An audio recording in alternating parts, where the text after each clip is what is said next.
processes, wanataka kutumia mahakama zetu kuumiza wapinzani wao. Kama mmesikia, leo ni siku ya 83 tangu mwenyekiti wetu akamatwe. Polisi waliomkamata wamekamata wao wenyewe, wamefungua kesi wao wenyewe. Wao wenyewe ndio wanatakiwa kutoa ushahidi mahakamani. Sasa wanaingia huku, wanatokea huku. Tunaendelea kusisitiza na kumwambia Rais Samia, kwa sababu hizi ni kesi zake, kwamba waondoe hii kesi mahakamani, tukutane kwenye uwanja wa siasa. Watanzania wenye nchi hii waamue ni nani wanataka awe kiongozi wao. Kutumia nguvu ulizonazo kwa sasa, kwa sababu uko madarakani, kutumia vyombo vya ulinzi na usalama, kutumia mahakama zetu kuonea watu wanaopingana na wewe, hatutakubali. Na tumesema tena na tena, wanachadema hawatapiga magoti kwenye udhalimu, hatutasujudu kwa mtu yoyote. Tutaendelea kupambania haki yetu na tutaendelea kuonesha dunia kama inavyoonekana, kama mwenyekiti wetu alivyozungumza, kwamba huu ni uonevu, ni kutumia mahakama vibaya, ni kudhalilisha mahakama na kudhalilisha vyombo vyetu vya dola. Kwa hiyo tunaitaka serikali iondoe hii kesi, kwa sababu ni kesi yake, ni kesi ya watu wanaoogopa kushindana na sisi. Waondoe hii kesi na mambo mengine na vipingamizi vyote vya kujaribu kuzuia operation ya no reform. Waturuhusu tukutane uwanjani, mtu kwa mtu, mwananchi kwa mwananchi. Na wananchi, endeleeni kutunga mkono, kwa sababu sisi tuko kwenye upande wa haki na upande wa ukweli, na ukweli utashinda. Asanteni sana. Sasa leo tarehe 1 ya mwezi wa 7 mwaka 2025, mahakama ya hakimu mkazi ya Dar es Salaam katika eneo la Kisutu ilikuwa inasikiliza kesi ya matumizi mabaya ya mtandao ambayo ilikuwa inamhusu mwenyekiti wa Chama cha Demokrasia na Maendeleo ndugu Tundu Antipas Mugwai Lissu mbele ya hakimu mfawidhi Muhini. Sasa kesi hilo ilitakiwa iendelee kusikilizwa, lakini upande wa mashtaka umesema kwamba unaomba kesi hii iahirishwe kutokana na kwamba kuna maombi ya ambayo upande wa wakili wa mshtakiwa Tundu Lissu umewasilisha katika mahakama kuu ya Dar es Salaam, ukitaka kupinga kwanza ukatiba,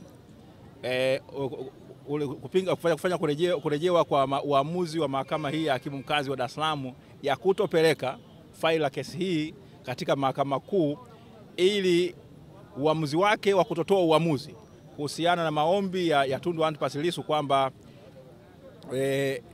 kifungu cha namba 188 cha sheria ya mwenendo wa makosa ya jinai kinatakiwa kiangalia ukatiba wake, kwa sababu kinaruhusu mashahidi, utolewaji wa ushahidi kwa njia za kificho, na anaona kwamba inahatarisha haki yake ya kusikilizwa kwa haki na kwa ukamilifu, ili kwamba mwisho wa siku maamuzi yawe ya haki. Kwa hiyo kuna swala hilo ambalo hakimu hapa alikataa kulitolea uamuzi, na wakili au mshtakiwa Tundu Lissu amepeleka maombi hayo katika mahakama kuu, na shauri hilo lilikuja katika mahakama kuu ya Dar es Salaam tarehe 28 mwezi wa 6 ambao mwezi umepita, ambako Jaji Mkwizu alisikiza mapingamizi ya serikali, kwa sababu serikali waliweka mapingamizi kule, na tarehe 11 ya mwezi wa 7 mwezi huu mwaka huu atatoa uamuzi wake juu ya mapingamizi ya serikali.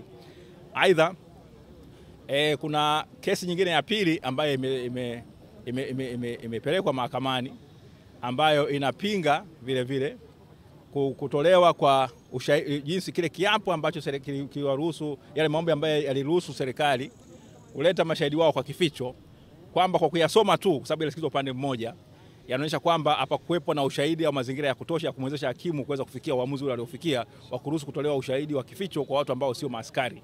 Kwa hiyo na hiyo ni swala vile liko kwa hakimu au kwa Jaji Elizabeth Mkwizu katika mahakama kuu ya Dar es Salaam. Sasa kutokana na kwa mashauri hayo mawili, upande wa jamhuri umeomba kwamba kesi hii iahirishwe. Kwa upande wa utetezi, mawakili wa utetezi tulipinga hoja hiyo, tukasema kwamba hayo hayahusiani, kwa sababu mashahidi ambao walikuwa wakitoa ushahidi hapa katika mahakama hii ni wale ambao ni maaskari, kwa maana hiyo hawahitaji wa uficho. Kwa hiyo ilikuwa ni kwamba tu ni njama, au ilikuwa kama ni mpango wa serikali kuchelewesha kusikilizwa kwa kesi hii.